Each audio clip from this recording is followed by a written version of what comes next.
Hello, beautiful soul! Welcome back to my channel. This is my channel. I'm from Japan, kabayan. Aries, this reading is for you. November 10 to 17, 2024. Maraming salamat muna sa mga subscriber, new subscriber, cross-watcher, at sa mga bago pasok dyan. Welcome na welcome kayo sa bahay ni Ate Aimee.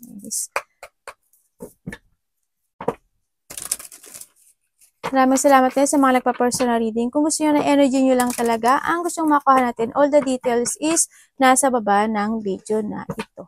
This is a general reading, kabayan Aries. Kunin mo lang mga sayo at itapon ang hindi sayo. Maaring ito is a vice versa. Maaring energy mo, energy ng person mo, o energy ng malapit sa puso mo. Maaring nangyayari or mangyayari pa lang. Use your own intuition. Lawakan natin ang ating isipan. I'm only the guidance. Nasa sa inyo na kung maniniwala kayo o hindi, gagawin or hindi, kayo ang magmamaneho ng inyong sariling destination. Okay, para kay Aries, you show me.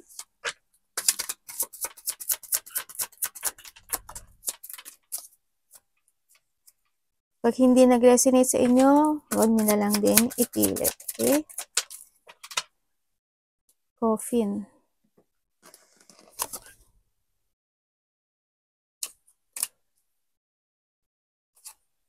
Okay. The dog. Parang may tinitingnan ka sa nakaraan.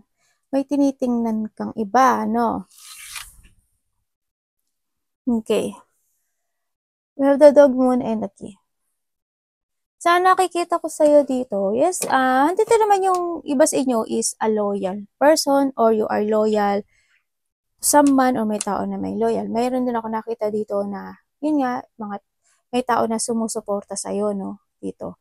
At saka, may trustworthy person ako na nakita beside you. And then also, when it comes din sa ibang parte mo ng buhay, parang may mga iniisip ka, no? Maaring this a past or may mga iba ka pang iniisip kasi dito sa nakikita ko, dito nagiging emotional.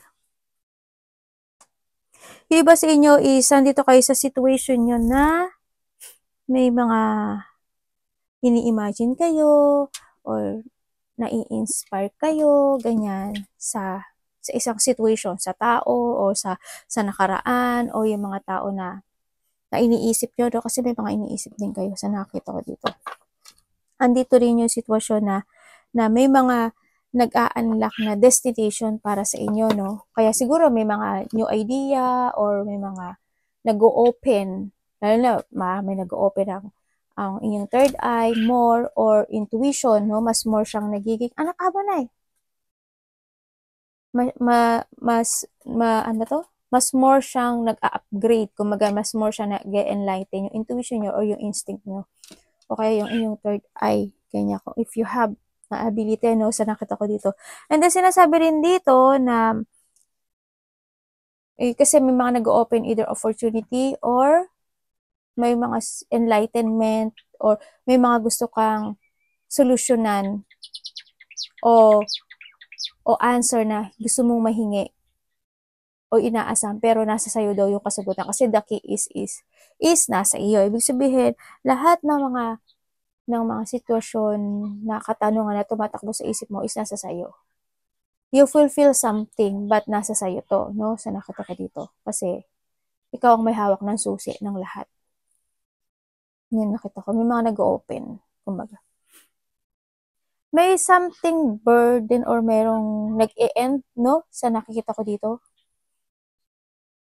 Wala ba kayo nakikita na naaanig-aninag, ganyan, no? Na maaring may mga mananaginip kayo na nakita nyo sa panaginip nyo, yung hindi nyo nakikita na tao, ganyan, or may mga maaalala kayong mga panaginip, yan. Maaring mariremind nyo rin yung mga panaginip nyo, no? Sa nakita ko dito. Yung iba dito is, kung kayo is may sakit, may taong may sakit, ako nakikita, or ikaw baka magkasakit ka, no? Baka maging weak yung energy mo, ganyan. Or may malapit sa puso mo, anak mo, basta malapit sa puso mo, baka may magkasakit, yan nakikita ko dito. may mga depression. Nagkakaroon sa'yo ngayon ng transformation or iba dito is may mga sadness nga na pinagdadaanan or something loss sa siguro dapas na to, no? May namatay ba? Ganyan. Parang may nakita ko. Siguro dapas, may nawala, namatay, or hindi man siya namatay. Andun na yung you let go this person, ganyan. Or you want to let go this person, or you want to give up to something, mga ganyan. No? O may mga iniisip ka na situation na tama ba yung decision ko, tama ba yung destination ko, mga ganun. Tingnan natin ang iyong energy. May mga isipin ka daw. May magiging emotional. Yung iba dito.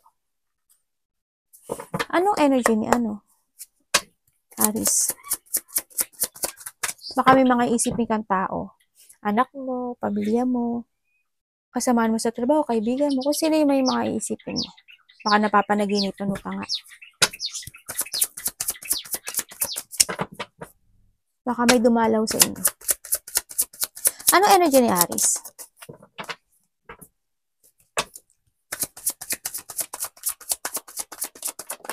Dumalaw ng namatay. May ganun.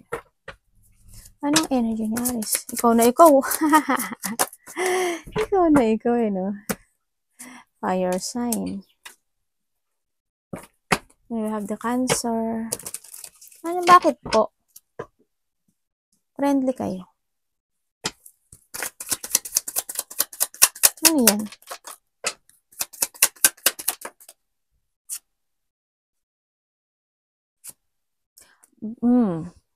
Sabi ko, We have the Taurus, Capricorn, and siyempre fire sign, di ba?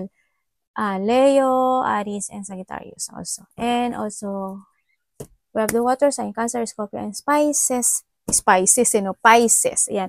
Ang energy mo this time is yun nga, is more, you are deciding or magkakaroon ka na ng mental clarity sa buhay mo. Teka lang, yung may dina-download kasi ako eh.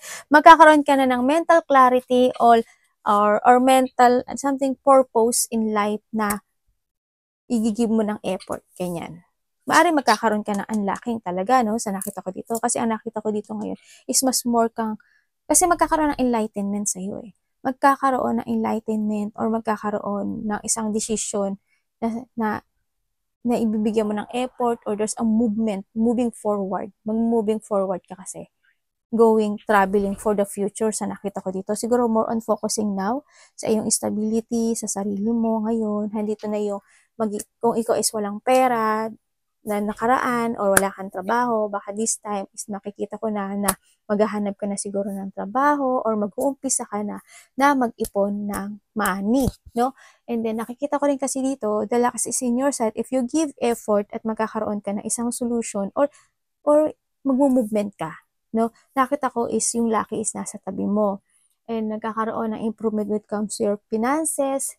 Also, there's also the recovery, no? Kung yung dati is medyo malungkot ka, there's a sadness or weak ka o may mga nararamdaman ka na masakit ulo mo or paa mo or mga sitwasyon na parang ang tagal-tagal dumating ng swerte. Ngayon this time is yung energy mo is kung mag-move forward ka na talaga at mag-give effort ka is nakikita ko naman yung recovery nito, no? May mga end ng hardship sa buhay mo ngayon this time. Tsaka handito rin yung may mga sitwasyon sa'yo na positive change na mangyayari. Magbigay ka lang din ng effort. You need to trust to your intuition and listen to your inner voice. Tandaan mo na you have a power, no? Sa nakikita ko dito, you have a power to move on. Kasi, kumbaga, this is the time na maaring mag-iba sa inyo is mag-i-start na kayong mag-ipon, mag-save, or magpunla, no? Ng panibagong ikaw or panibagong situation sa buhay mo. Sa nakikita ko dito. May mga magaganap na kasiyahan. Also, we have the sun, no? There's a hope, kumbaga, di ba? Handito na yung, you are ready for a challenge. Kumbaga, handito na yung sitwasyon na parang makikibaka ka na. Ganyan, no? Makikibaka ka na ngayon. Sa ngayon, it's good, no? Sa nakita ko dito kasi maaring ba dito is nagkakaroon na kayo ng disiplina. Ate, wala ba akong disiplina dati? Hindi naman. Dati lang siguro ka lang, na nagiging weak ka lang. No? Nagiging mahina lang yung loob mo dati. We have the Taurus there. Kaya ngayon, siguro is magkakaroon ka na kayo ng more on balancing. No? Is more on balancing, more on structure, pagbubuong muli ng iyong stability or ng sarili mo ngayon. No? Sa nakita ko dito. Magpo-focus ka na ngayon sa iyong mga goals, ganyan. Ipo-follow mo na yun. Tingnan natin ang parating kay Aries. Anong parating kay Aries? You show me. Self-care, Ngayon siguro mas more kang mag-alagaan mo na ngayon yung sarili mo. Anong parating sa kanya? The Four of Pentacles.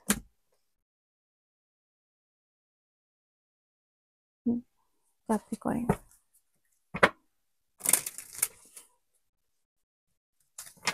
We have the Sagittarius. Tingnan natin ano yung Pentacles? Anong ibig sabihin nito? Virgo.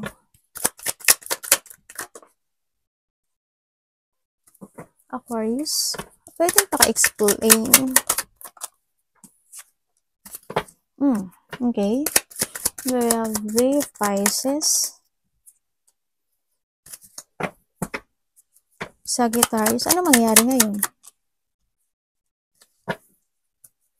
Cancer, Scorpio, and Pisces.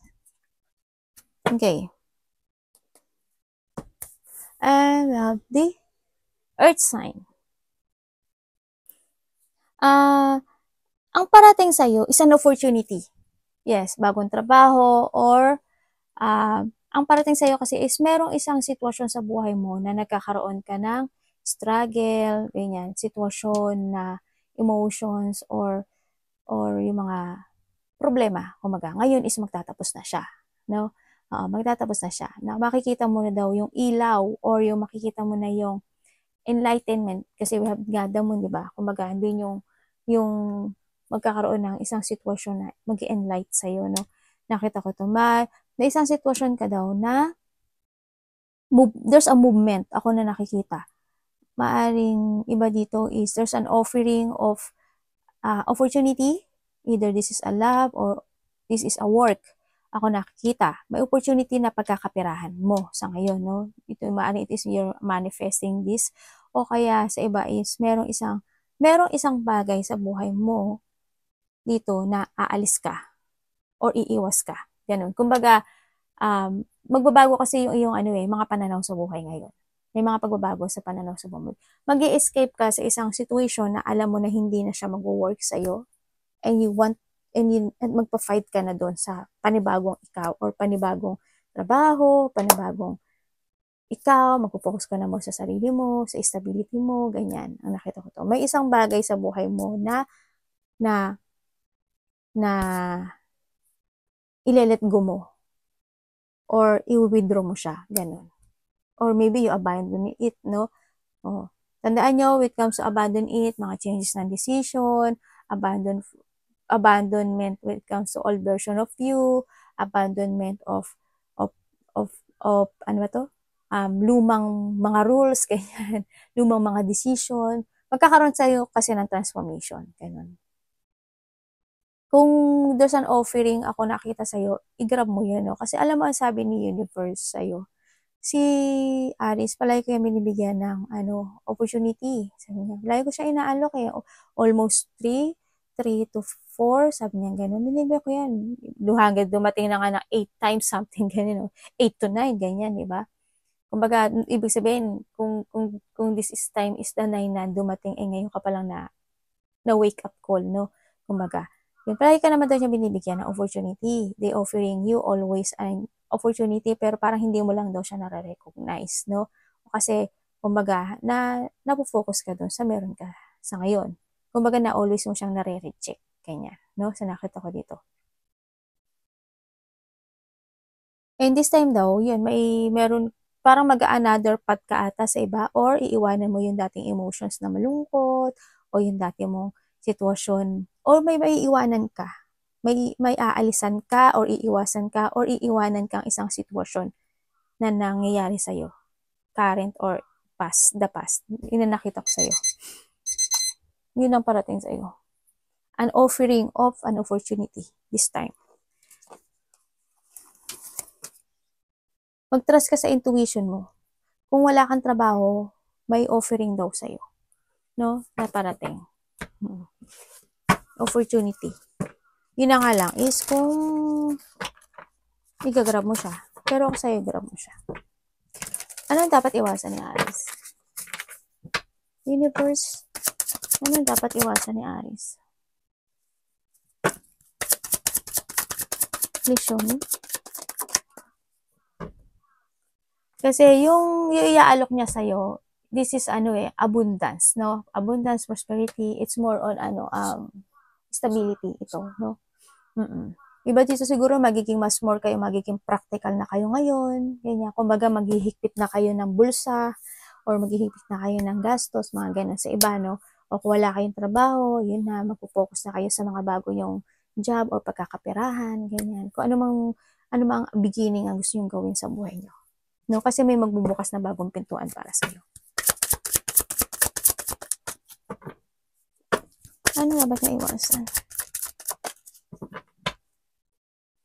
The Scorpio. Uy. We have the Scorpio. Dalawa Scorpio. And the Fool. Gemini, Libra, and Aquarius. Bakit po nyo sinasabi niyan? Cancer.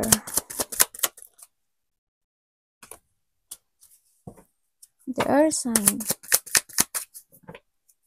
Ano nito?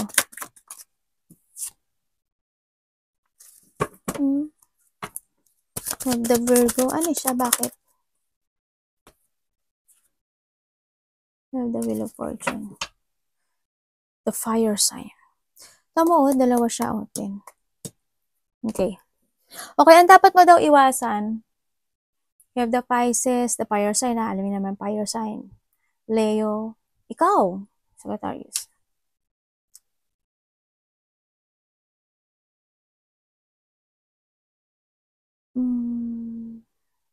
Ay, may Wheel of Fortune pala tayo.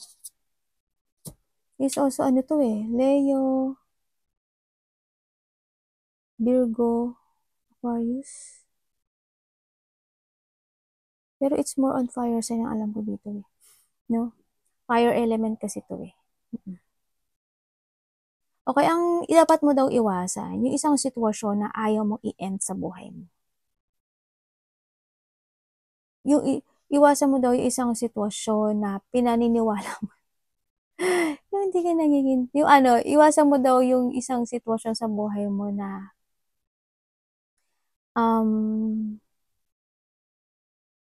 ano ba tawag sa Tagalog nun? Yung pag-iisip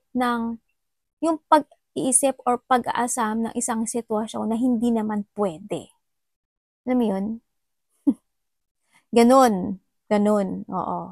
Kumbaga, at saka iwasan mo rin daw yung hindi ka mag-move, no? Kumbaga, hindi ka maka-let go or hindi ka mag-move or yung wala kang gawin in your life. No, sa nakita ko dito. And then, iwasan mo din yung isang bagay na kumbaga, with the Wheel of Fortune kasi, di ba? Kumbaga, alisin mo yung mga sagabal na yun. No? Alisin mo yung mga magiging sagabal sa buhay mo na hindi magiging maganda yung ikot ng iyong Wheel of Fortune. Kasi why? Halimbawa, you have a family, pero may inaasam ka. Halimbawa lang, pero may inaasam ka na iba, or may mga sitwasyon na ganun. Ang nakita ko, iwasan mo daw yun. Kasi yun yung magiging sagabal sa'yo para magkaroon ka ng magandang ikot ng iyong cycle, no? Sa nakita ko dito. Kumbaga, kasi kung hindi naman talaga pwede, hindi pwede. Huwag nang ipilit, no? Sa nakita ko dito. May nakikita ako dito na maaring you are reminiscing or may isang sitwasyon sa buhay mo na naalala mo yung isang tao. Maybe this is your friend. May mga good memories kang naaalala. No? Kumbaga, nagkakaroon ka ng revisiting from the past na memory mo. Maaring friendship, dati mo karelasyon, ganyan. May mga namimiss ka or naalala ka, ganyan. Iwasan mo daw yun. No? Kumbaga, hindi na siya Yung mga, maaaring isa yun sa magiging sagabal because if you have a relationship right now, kung meron ka, o kaya meron kang, pamilya, halimbawa lang iwasan mo na yun kasi hindi siya magiging good. Kasi ang magiging cost lang daw nito is magkakaroon ka ng separation ng iyong, ibig sabihin may nagkahiwalay ba? Sa iba dito may nagkahiwalay. Nagulat akong bigla no? Ibig sabihin, kasi may nakita ako na nagkahiwalay. Kasi we have the wheel of fortune, and the may nagkahiwalay, maybe there's a separation, may mga naghihigpit, something, or higpit sa pera, or walang pera, nagkaroon ng pag-aaway na related ang pera. Nagkaroon ng mga conflict, yung mga sa loob ng tahanan or sa kasama sa trabaho, ganyan, no? Or maaring iba dito is related ng anak na mga napag-awayan, no? Sa nakita ko dito. Also, merong isang sitwasyon sa buhay mo rin, yung iba sa inyo, na parang may isang promises in a part of the family na parang someone's break a promises. Halimbawa, di ba kapag kinasal ka is for better, for worse, till death do us, basta yun na yun. Parang kinasal ka na ba? Diyos may hindi ko na nga maalala eh. Yan. Yan, yung parang till death do us part ka na yun. Parang may someone is breaking their promises, no? Sa nakita ko dito. Kaya parang may nag-ending. Ako na nakikita sa'yo. Or meron kang sitwasyon na i-end mo sa buhay mo this time. Yun na nakita ko. Iwasan mo daw yung maging ganun, yung alam mo yung hindi pwede, no? Sa nakita ko dito. Yun yung mga iwasan mo. Alisin mo yung mga magiging sagabal sa daanan mo. Or maaring ikaw, ibahin mo yung cycle ng buhay mo. Ibahin mo yung mga decision mo ngayon para parang walang mangyaring gulo or masaktan, ganyan. Pero it's up to you. Kumbaga, we have the full nga, di ba, sinasabi ito. Kumbaga, you need to reset everything sa buhay mo. Yung mga decision mo, yung mga rules mo, kung dati is wala kang pera, ngayon mag-ipon ka na ng pera. Kung dati wala kang trabaho, ngayon magtrabaho ka na. Maghanap ka ng trabaho. Kung dati is sad ka, alisin mo na rin yun. I-reset mo. Kumbaga, i-reset mo siya lahat. Start a new beginning in your life. Okay? Tingnan natin. When it comes to a love,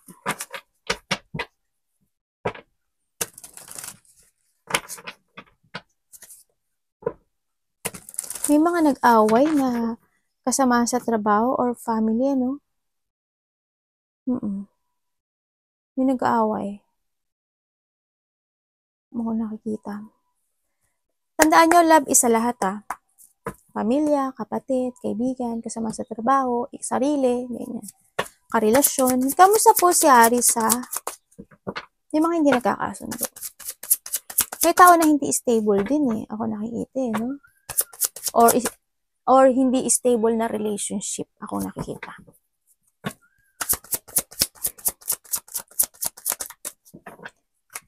Aris relationship. Love. Ay, saan love?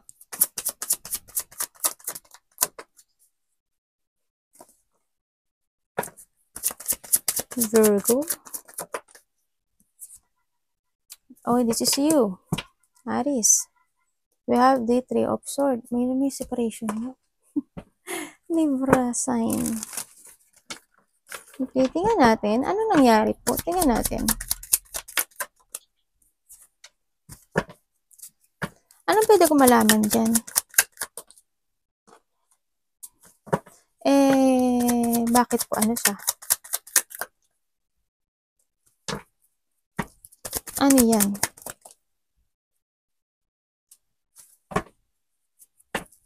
Para?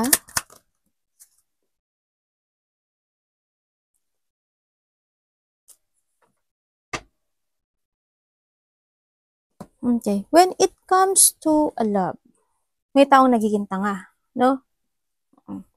May taong nagiging tanga when it comes to a love. Ay, sinasabi ko na ba ano? Meron tayong Libra. Libra, Cancer, and the Nine of Pentacles kasi is Earth sign. Taurus, Virgo, Capricorn. Also, this is your energy. And you have the Ace of Swords, is the air.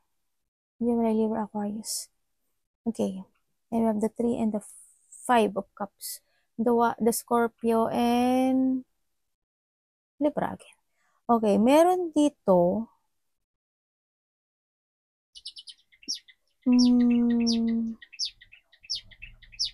may taong naging tanga. No, may taong naging tanga. Someone's avoiding something na I don't know kung hingi ng may nag-a-avoid eh. May tao dito ako nakita na matigas ang ulo, matigas ang puso, or may pinaninindigan lang siya. Ang nakita ko dito. Nandito yung, maaring merong sitwasyon ka na matagal mo nang buhat-buhat sa ngayon or matagal mo nang iniinda no, sa nakita ko dito. May taong nag-movement. May taong nag-moving forward akong nakikita dito. At nag-i-start na siya ng bagong niyang buhay. Sa nakita ko dito. At parang may tao dito na nag-awakening kumbaga. No? May taong nagkaroon ng awakening, parang hindi siya sitwasyon na parang naging tanga ako sa'yo, nagpa-control ako sa'yo, parang something ganun. No? Kumbaga, siguro ang tagal niyang inavoid yung sitwasyon na hindi sila magkahiwalay or hindi sila mag-away, something ganun. Ako nakikita. No, maaring ganun. And then now, may isa dito na mag-i-start or need, no? Or parang may isa kasi na nag-moving forward, na mag-i-start na ng kanyang bagong journey sa buhay niya. Sa nakikita ko dito. Kasi ang isa dito is parang mas more siyang nagbigay o nag-understanding sa isang tao. Tapos parang hindi naman ata na-evalue yun no, sa nakita ko. Kaya ngayon, parang ang nagkaroon dito ng separation. No? Or sa iba, is maaring nalilito, ganyan. Kailangan ko na ba magkapag-separate o kailangan ko na ba talagang mag-separate, ganyan. Ang nakita ko. Or kailangan ko munang bumukod, parang ganun sa iba. No? Pero nagkaroon ng moving forward. Kumbaga may tao na nagkaroon ng lakas ng loob para mag-move na at magbago na kanyang buhay. Magbago na ng kanyang journey in life. Ganyan. Yun ang nakita ko dito. Nagkaroon ng separation sa iba. Or nalilito pa sa iba. Ganyan. Or maaring nagbukod lang ng nagkaroon ng division lang. Ganyan. May taong malungkot. Parang it's more on disappointment ang nakikita ko sa kanya. It's more on parang nag-fail yung something, parang nagsisisi siya. May natao nakikita ng ganun. Wala. Aray ko.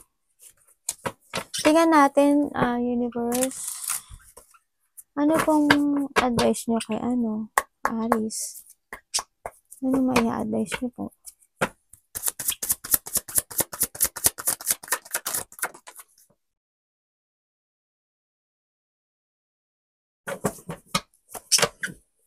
The earth sign.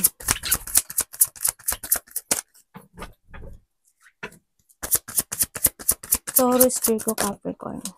And we have the moon. Pisces energy. And we have the 10 of cups. The water sign. This is a Pisces Tingnan natin. Universe, pwede niyo bang explain sa akin? Bakit po sinasabi niyo na ito?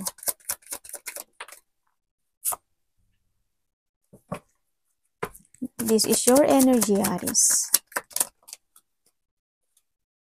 And the Capricorn. Pwede niyo pong universe explain sa akin to?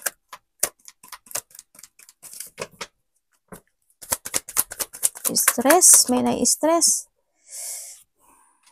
Okay, eto po. Salamat po. And we have the Chariot.